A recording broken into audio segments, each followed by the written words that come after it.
Hello and welcome everybody to another episode of the Sumati podcast, We Connect. I am your host, Raul Rivera, CEO and founder of Sumati, your proctoring solution using artificial intelligence. In today's episode, we will be talking about the role of technology in transforming education. As some of you might already know, during this podcast, we discover issues, innovations, and transformative experiences that arise when these elements collide, right? When it comes particularly related to proctoring, to education, to the way in which we see education is evolving around the world and how technology plays an important role in that evolution. So again, in today's episode, talking about the role of technology in the transformation of education, we have a very special guest. So let me read a little bit about who is going to be joining us today. He is the former Vice President of Information Technology and Chief Information Officer at Broward College. He brings more than 40 years of experience in technology, providing transformative leadership for all aspects of the technology environment, including project management, cloud-based applications, system networking, databases, web management, classroom technologies, managed services, vendor partnerships, cybersecurity, and data analytics. Quite a broad resume right here. He's a firm believing in aligning IT solutions with the goals of the institution: operational excellence, building strategic technology plans, agility, process environment, and being the trusted advisor to all internal and external business partners dominate his agenda. He earned his degree in computer technology from CDI. He has held various management roles with AT&T, Cisco Systems, Children's Hospital of Philadelphia, NatWest Bank, and most recently was the CIO and CISO of Altran. He has been the president of the CIO Council of South Florida, executive board member of the Tech Hub South Florida, and board member of the Dell Higher Education Advisory Council. He has presented on numerous topics at several national conferences, including the Gartner Symposium and the CIO Summit, State of the CIO and World. He right now serves as the trusted advisor for UPlanner. So everybody welcome Tony Casiota. How are you, Tony? Great, Raul. Thanks for inviting me. I'm really glad to be here and have this discussion. Happy to have you here, Tony, with such a broad resume over here with your vast experience. I'm pretty sure you're going to share some very interesting insights related to technology, to security, to information, and to education in general, as you and I were just talking before the podcast. So thank you again for joining us today in this podcast. So how do you feel if we just get started with a few questions right here, Tony? I'd like to start by asking you, what do you believe would be or is the role of technology in enabling personalized learning and individualized instruction in the education industry? That's a really good question, Raul. I'm all about the data.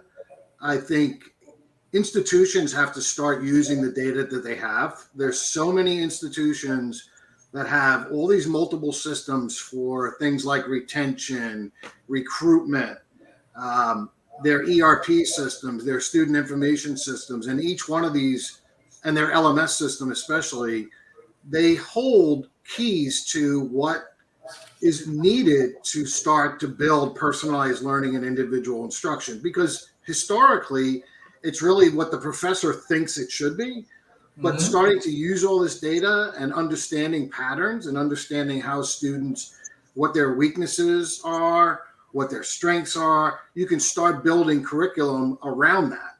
And I also think that adaptive learning platforms are going to be coming into their own in the next couple of years. And of course, they are just using lots of data and artificial intelligence to help build those personalized learning curriculum for each one of those students. And Tony, so you talked about systems that are normally used in the operation of any higher ed institution. You talked about ERPs, SIS, LMSs. So there's a lot of data in those systems, right? So you're saying that right now it's key for institutions to understand how to use that data. Do you think, or what would you recommend are the proper roles or organizational units that need to be put into place to manage the data that these systems are producing? Because for the most part, I believe, and I don't know if you agree with me, most institutions have this data, but they just don't know how to use it, right? or they don't, or they just don't have the proper organizational structure to process this data. What is your recommendation from an organizational perspective on how to go about using this data? Yeah, you hit the nail on the head. I think most institutions are data rich and information poor. So, but to get back to directly to your question, a lot of organizations have an institutional research arm or part of the organization. In some cases, that institutional research group reports into IT. In other cases, it may report directly to the president. But I think it's misleading, and it's a misuse of um, technology resources to put that burden on the IT shoulders. I think the IT organization needs to make sure that that data is whole, that data is backed up, that data is clean, and then that data is moved to a platform that people like data scientists and other research analysts can actually start to use and manipulate that data out of maybe a data lake or a large database. And so I would say that you'd have to have a separate organization. It does report to IT in a lot of cases. I've seen it report to the provost. I've seen it report directly to the president of the institution. But I think it's very important that you have a separate group that is staffed with people that are very familiar with analytics to actually help use and understand that data and present that data back to the people who need it, like the people who are building curriculums, like the provost, so that he understands what and how to build personalized learning journeys for students. Yeah, and you talked about, this data being useful for retention strategies to build curriculum for students during their entire learning journey, right? I've seen in many cases, Tony, that institutions hire outside firms as consultants or individual consultants also to come in and just provide advice on how to execute on the organization and the technology that needs to be put in place to process this data. Would you recommend that is something healthy for institutions to be doing nowadays to consider? Yeah, absolutely. Sorry, I didn't mean to talk over you. Yeah, I think a lot of institutions, and we'll probably talk a little bit about gaining efficiencies in your operations, but a lot of institutions right now don't really look at their operation as a business. And that's becoming more and more into play because the belt is tightening, right? There's less appropriations from the state if you're a state agency. Tuition is going up, which means in some cases you'll have less students. And so it's really important that smaller organizations or organizations that can't afford data scientists go to the outside, go to these organizations that really know how to analyze and use data in the proper fashion for a higher ed institution. And I'm not going to name any names, but there are, like you mentioned, there are a number of organizations out there that can certainly help. Yeah, and so I think that in summary, what you said, I think data is going to be key for personalized learning, right? And Yep. personalized learning is being demanded by students around the world. Not necessarily, students don't necessarily want to follow a cookie cutter for when it comes to education models, right? They want their education experience to be personalized, right? So I think that what you're saying is the data is the key, and strategically, every institution needs to think really seriously on how they're going to leverage that data and how they're going to use that data to produce better student outcomes, to improve their retention strategies, to reduce costs, right? Because they've not seen this in the past as a business, right? So, would you agree with those conclusions, Tony, when it comes to the role of personalized learning and technology? Sure, absolutely. And I think you can take it one step further. I think, institutions need to reach into the community and talk to the employers about what skills they need, and then actually build those skills into the curriculum. Because after all, what's the point of getting a degree if you're not going to graduate and get a good job, right? So Exactly. I think it's really, really important that colleges pay attention to the employers in their backyard, but also, in any given state or even in the United States, what are the overall demands? We know that demands for AI actually is going way up. Here in South Florida, where I live, the demands for pilots is astronomical. The demand for aircraft maintenance mechanics is off the charts. Right. Marine and also, hoteling and the industry surrounding tourism needs a lot of people to backfill a lot of jobs that were lost during COVID. So if they can start making sure that those skills that are required by those employers are built into the curriculum, then I think you're even going to attract more students into those different pathways. That's totally true. I totally agree with what you're saying there, Tony. So it's a matter of analyzing your data, making sure how you create the proper models that are attractive to the students that are in particular areas. So it's not only about understanding the data that your institution generates, but also understanding the data that an entire region or state, in this case Florida, is able to produce, which will tell you the needs that the state or a community has particularly, right? And that would allow institutions to be more successful in terms of the services they provide as education providers. That is a great segue because given what you just said, Tony, I'm wondering, what from your perspective could be some challenges or barriers associated with the incorporation of technology into the education and ecosystems in different territories, and how would you recommend how do you think those barriers could be overcome? Yeah, so in my past and still today, I spend a lot of time thinking about underserved communities.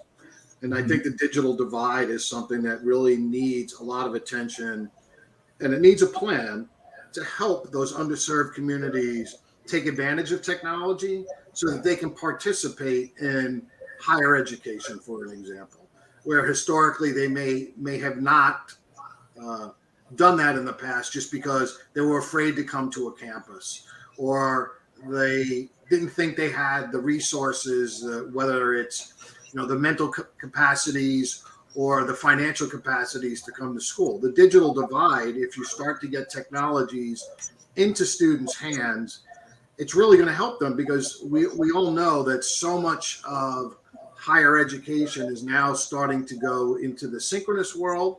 So that's the hybrid world of in-person and remote learning, and also an awful lot of online learning. We all know the big names in the online industry, and they're doing extremely well. They have a lot of students, so I think it's really important that organizations like community colleges especially are working with state and local governments, are working with employers.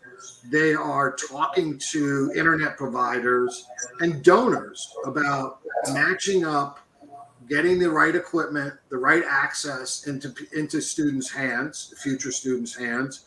But take it one step further, then the colleges have to make sure they educate those students in how to use that technology. So for me, those are pretty big barriers that is getting some attention nowadays, but certainly I think it needs a lot more across the U.S. Definitely. And what about budgets, Tony? We've seen that right now. Economy is going through a very, I would say, tight timeline right now in many industries, not only in education. How do you see budgets becoming a challenge right now for the adoption of technology? And if you have any insight on how would you recommend an institution to take a look, or how would you recommend them to see technology from the perspective of a financial opportunity? So I think institutions really need to take a look in the mirror, and they really do need to hire some people that have enough business acumen to run an organization. Right. I'm not saying that there's a lot of waste in the higher ed industry, but I think historically higher ed has not looked at themselves as a business. They've looked at themselves as an academic unit that is educating people, and not necessarily how the business runs behind the scenes. And I think it's very, very important that institutions start doing that. For example, there's a company called UPlanner out there that does demand planning. So they're using AI and machine learning They're using the data that's available in these systems to understand what types of classrooms, what type of modalities are going to be required from semester to semester. So most schools do that on spreadsheets, as an example. And they're taking guesses at how many English 101 classes they're going to need, how many math 101 classes they're going to need from any one given semester. You can use artificial intelligence and products like I just mentioned in UPlanner to really start to understand how many classrooms of what type do you need before the semester even starts. And so then you start matching up the actual caseloads of the advisors, the caseloads of the faculty. And so that's just one example of gaining tremendous amount of cost recovery out of your budgets that can be allocated to other things. I agree with you. I think that I've been to several conferences, right? And I was in one recently in San Diego, where I heard comments related similar to what you just said, from industry leaders in the education area, right? Saying that normally education is not seen as a business, right? It has more of an altruistic purpose at stake, right? But I think that if institutions follow the recommendation here and start to have more take a look into their operation as a business, I think that they're going to find, as you said, ways in which they could do cost reduction just by simple proper planning, as you just stated, right, with UPlanner, for instance, right, and also how they are going to be engaging with communities, you say, with employers, to understand what the market is requiring as professionals, right? And how an education institution can provide that talent to the workforce that is requiring specific talent. So I think that I'm totally with you. I've seen a lot, not only in the US, as you mentioned, but also in other territories like Latin America, where Somali has been operating, the last 3 years, right? I see that institutions hesitate a lot because they always see, in the introduction of technology as an increment to their OPEX, right? And not necessarily, they don't take a look on the savings that they're getting or the cost avoidances that they're getting, or in some cases, how they can increase in their enrollments, right? So any additional insights from your perspective? Yeah, I mean, another thing that just pops into my head, and I think a lot of organizations are starting to realize that they're looking at the viabilities and the profitabilities of their programs, right? So in some cases, you're going to run programs. So let's just take nursing and education for an example. No matter what the outcome is from a profitability perspective to the college, you're going to run nursing and education programs because the community demands that, right? The hospitals need nurses, doctors need nurses, and our school systems need educators. So you're not going to, but there's many other programs inside of a college that, quite frankly, need to be looked at for efficiencies and profitability. Are there too many professors assigned to that type of program? Are the classes filling up? Are you attracting the right types of students? Do you have the demographics in your backyard to attract those type of students? So I think it's the viability of the programs. And if they're not profitable and they don't give back to the community, I think colleges are going to start to have to consider sunsetting those programs.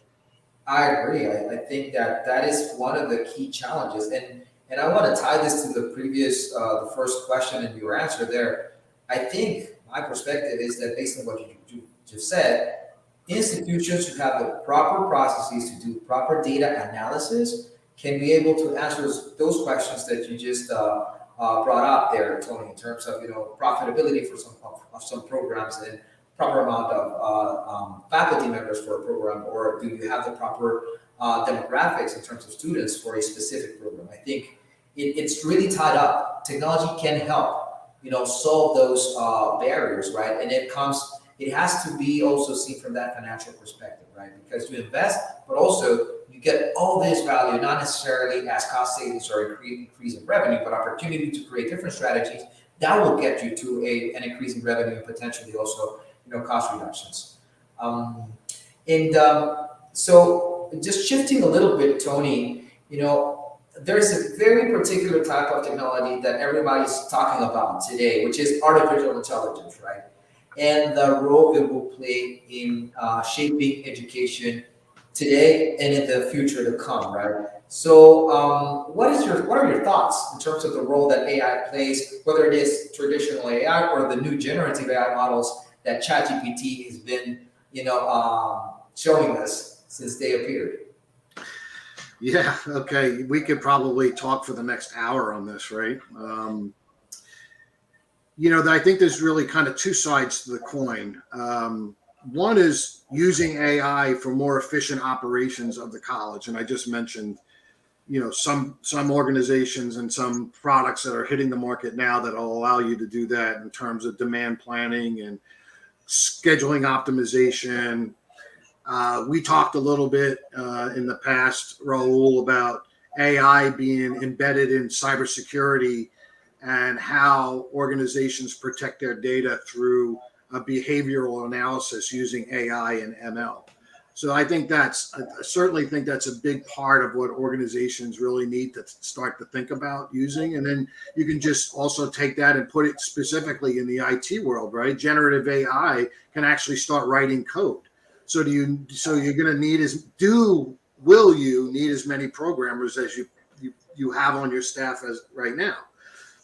I'm not saying to certainly replace your entire team with one or two people that are generating code through, let's say, ChatGTP, but it's something to think about. I know in my day-to-day business now, I actually use ChatGPT to help me write different articles, but also help, not articles necessarily, but statements of work and those types of things that my clients are asking for. But I also think there's another side to the coin that the academic side of the world is really wrestling with. And we can draw the analogy of the first time a student walked into a calculator with a math class, and the teacher and didn't know what to do about it. They were accusing the student of cheating already. And we all know that you're certainly allowed to use calculators now in school. So I think academics across the board really have to start thinking about the benefits of using AI inside the teaching and learning model, because AI is not going away. We all know that some of the biggest organizations are pouring billions of dollars into products. Microsoft, as an example, is interweaving AI into a lot of their products. We know Google is doing the same thing. And Right. so it's going to, we have self-driving cars and self-driving trucks. So we know it's here to stay. And I think education has to figure out how to embrace that new technology, and how does it learn? How do they use it best? My humble opinion is I think AI could be used to generate personalized learning for students. And I think that's going to be a big advantage if a lot of colleges start to do that. And so AI is a trend, as you say, right? It's here, it's not going to go away, right? So, but do you think that there are any other additional technology trends besides artificial intelligence that are going to really impact education in the near future, right? Particularly in the United States, Tony. Well, I mean, I'll get back to what I said right at the beginning. I think it's all about data. I think, there, unfortunately, in the higher ed industry, there aren't vendors out there that can sell you one system that does everything. We all know there are systems out there, and I mentioned this before, for recruitment. There's systems out there that help with retention. You have student information systems that keep all your records. You have your LMS platforms for online learning. You have your ERP systems for your back office operations, finance, HR, etc. There's so much data that can be mined and used to have an organization run a lot more efficient than they are today. And I mean that's both on the academic side, through understanding students' learning patterns, to basically the actual operations of the college. I'll give you an example. I worked for an e-commerce company as their chief technical officer a number of years ago. And that organization was run strictly by KPIs. So every morning we went over 20 KPIs with the president and CEO of the organization, and we made adjustments every single day based on those KPIs. We had a super strong analytics department that was collecting all kinds of data points and actually using them and turning them into KPIs, but also using that data in a predictive way to see what the future looked like. And I think higher ed institutions have to start thinking along those lines. So those are very important insights in terms of how you improve the management of an institution. Do you see any other trends that are more related on the academic models? Do you think that around any all institutions should be on the look for new technologies to reinvent the way in which they're creating their education programs? Yeah, I mean, I think COVID's a perfect example, right? Most college campuses were closed during the pandemic. And so they shifted to online learning. And then as the pandemic started to lift, one of the things they discovered was the hybrid model or synchronous learning model, where students could come into a classroom and attend a class at a regular basis. They could go into another classroom and that same class was streamed into another classroom if they didn't want to be around other people due to health reasons.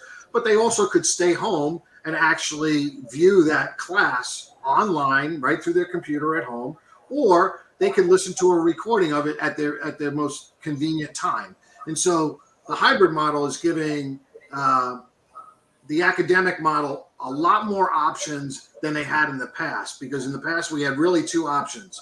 You had basic online learning and you had in-person learning. And now you have a whole myriad of modalities that are in between that I think a lot of colleges are taking advantage of. Right. So it's not only online and in-person learning. It's in the middle. You could have between 10 flavors. I'm not exaggerating. Right.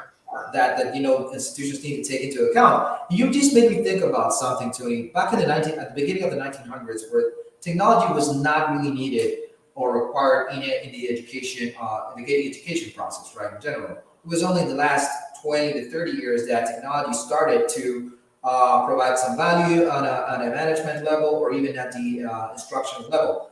Do you think that it's becoming too risky to the fact that that we're more dependent on technology when it comes to education, or don't see any drawbacks or limitations and the future is always 100% promising without risks? No, I think colleges must embrace as much technology as they can and put it in their curriculums. I mean, I mentioned before, I mean, we have self-driving cars, we have self-driving trucks, we have all these AI products coming to the market. We're going to need worldwide, not just US based, but worldwide is going to need a wave of workers who are proficient in those types of technologies. And the only way they're going to get proficient is actually learn about them. And when they're as part of the curriculum, get them excited about learning how to use AI and be a worker who's actually maybe programming robots and programming self-driving cars, those type of things. So I truly believe that colleges must embrace technology. Again, being a technologist for 40 plus years, I actually do think it's the future. Do you think, I asked this question to a lot of people, Tony, so I don't want to lose the opportunity of asking it to you as well. Do you think the traditional face-to-face models are going to disappear entirely in the next 10 to 15 years? No, absolutely not. There's just too many storied institutions. We can name all the Ivy League schools. Right. We could name. You were just out in San Diego. There's a small little school called Arizona State University, who's a leader in innovation and technology. And I think if you ask the CIO there or the chancellor there, they will tell you face-to-face is going to be around forever. Is it going to be the number one model and the number one modality that is always used? Maybe not, but I don't think it's ever going away. So that brings me to another consideration. You see that there's a lot of fear or resistance to change. in institutions, particularly faculty, because they feel threatened by the inclusion of technology in the processes.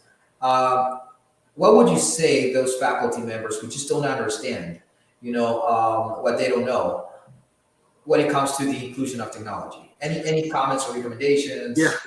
no, I'm smiling because prior to leaving the college a few months ago, I've had these conversations, so many conversations. I became friendly with so many faculty members, and you hit the nail on the head. So many faculty members don't want to change; they want to teach in a traditional fashion.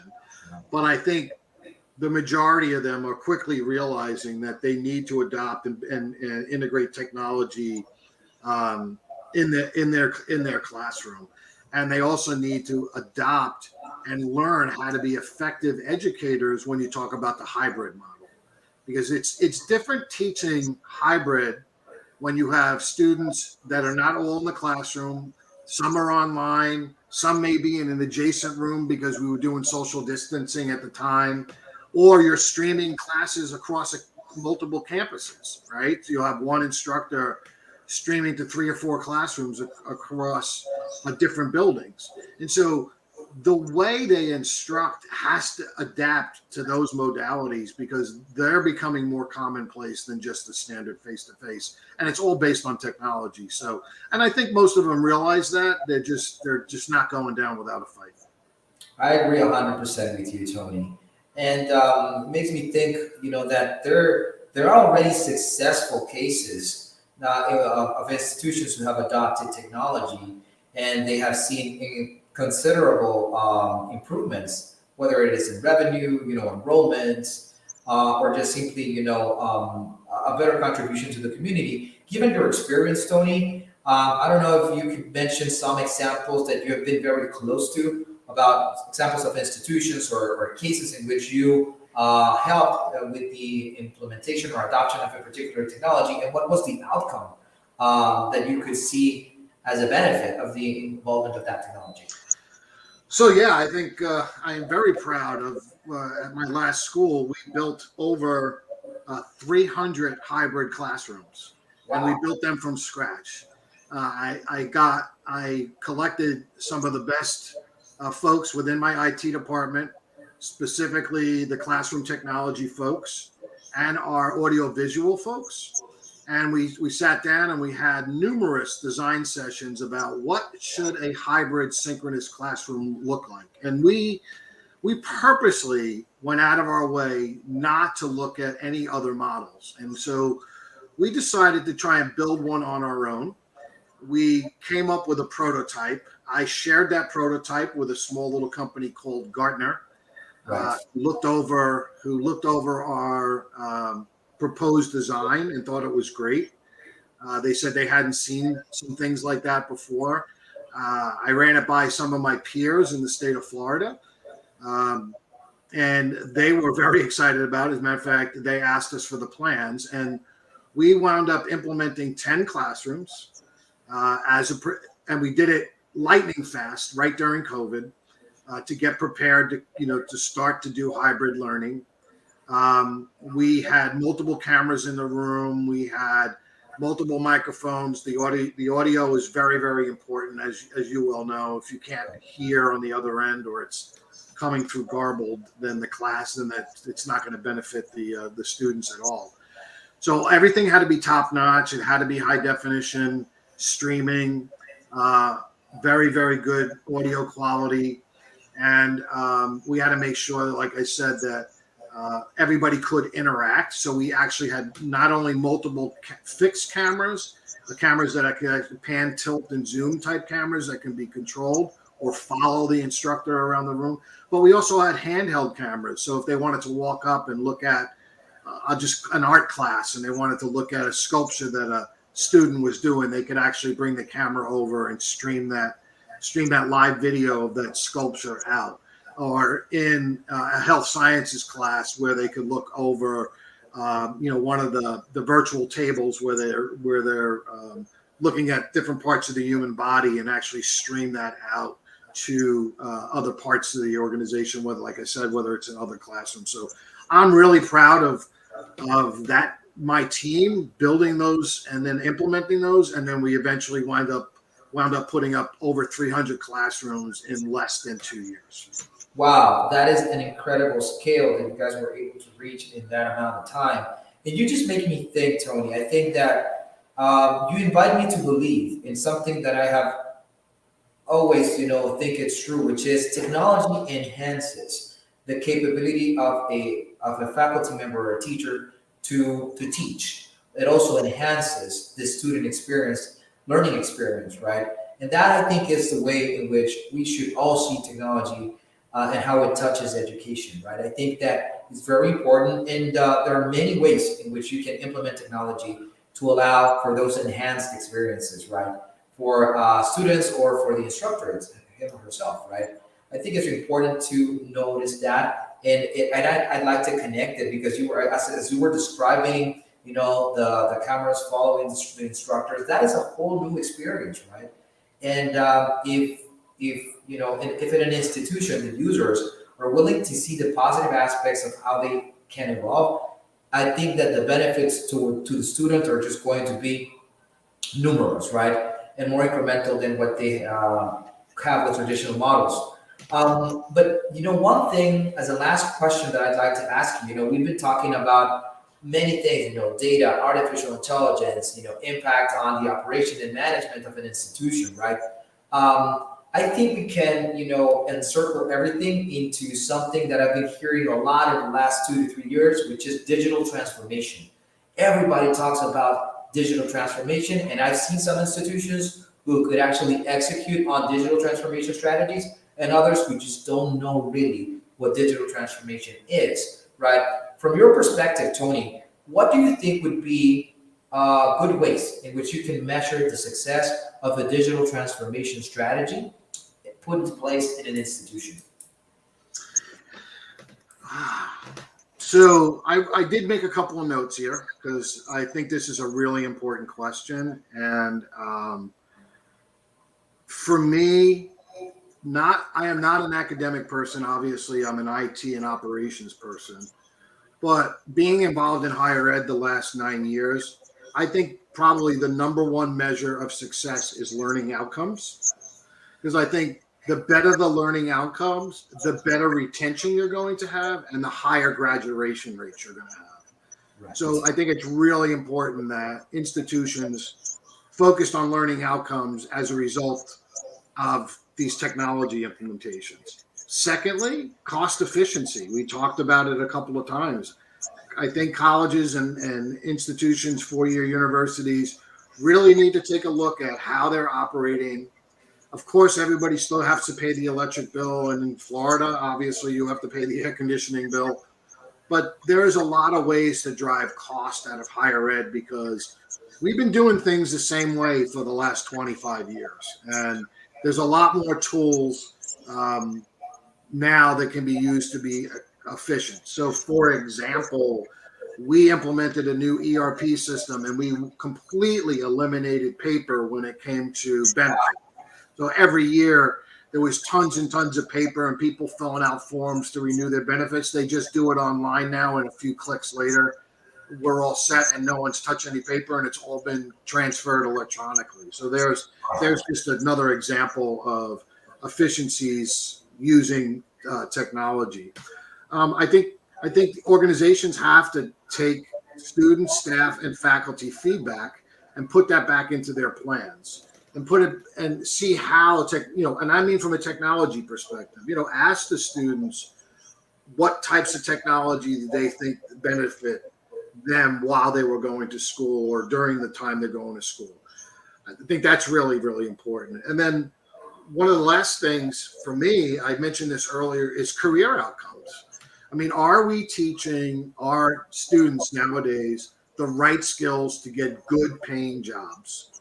And I think it's really important that colleges, universities work with the surrounding communities, make sure that they understand what the talent sets are required, build them into their programs, and then keep track of career outcomes. I know it's not easy. Once a student leaves the school, it's very difficult to track them, but through alumni associations and those type of things, you can actually see and get feedback from students that were successful in building really good careers.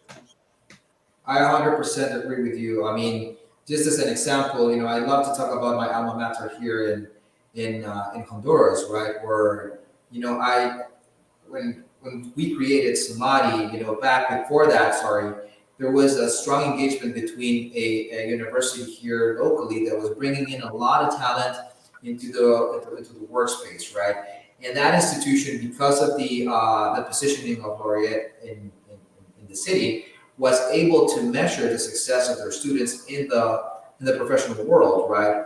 And then other programs were created as a result of that. So I think I just wanted to add that little last comment because it's so important for institutions to keep track of the success of their alumni, whether it is through a program as you just mentioned or through any other initiative that keeps them engaged with the workforce environment, right? So great insights, Tony. So we're about to reach the time here, Tony. I'm really thankful, and I want to thank you so much for your participation today. I know the time went really fast. Yeah. We talked about many things, right? So I want to give you a few minutes to see if you want to share some closing insights in terms of what we've discussed here today. Maybe just summarizing everything and leave our audience with a final message. Anything that you can think about? Sure. And you're right. The time did fly by. This has been a great conversation, Raul. I'd love to participate in future podcasts with you. I kept mentioning data. I think data is so critical to the success of our students, but it's also the success of the institutions. And I think if organizations are going to invest in technology, it should be in two places as far as I'm concerned. One is in data. Build those data warehouses, build those data lakes, buy the right analytical tools to mine and use that data, because so many institutions have so much data about everything, but it's just in disparate systems. They have to learn how to figure out and maybe use some external help to get that data into data lakes, and then have the ability to use that data. And by the way, I didn't even mention third-party data, right? Socioeconomic data should be brought in and matched up and help develop plans for the communities at large. Because we can't forget about the underserved, because the folks that have a history of going to school will continue to have a history to go to school and go off to have better degrees. And then I mentioned this before, I am a firm believer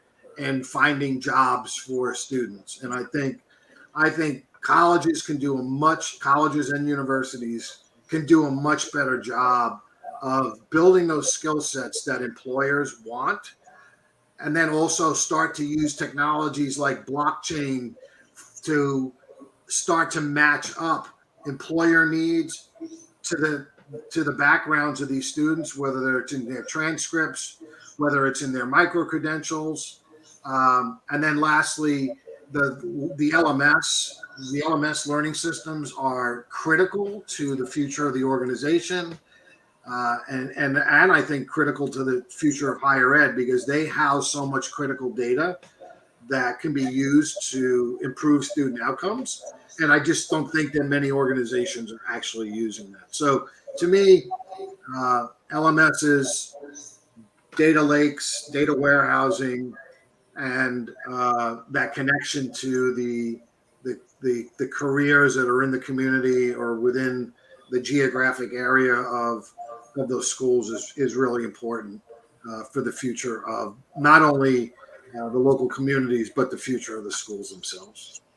Well, thank you very much, Tony. I mean, you brought it down home very nicely. I think that we have to keep in mind that the end goal is to allow students to get good jobs that will allow them to have access to a decent living with their families in future, right? So thank you so much, Tony. We're really glad that you took the time to join us today during the podcast episode. We will be inviting you for sure for more episodes in the future. And I'd like to thank our entire audience for connecting with us for this 45 minutes plus already. And please remember, guys, to join us again every week at 3:30 Eastern Time. Every Wednesday, we will be, bringing to you more interesting topics, more guests who are going to share interesting insights about their experience in technology and education with specific topics. So once again, remember to follow us on YouTube and click on the bell below so that you're able to receive notifications when something new is brought up. Once again, thank you, Tony. We appreciate your time, and I hope you have a great rest of your week. And same goes to everybody in our audience. Goodbye, everybody.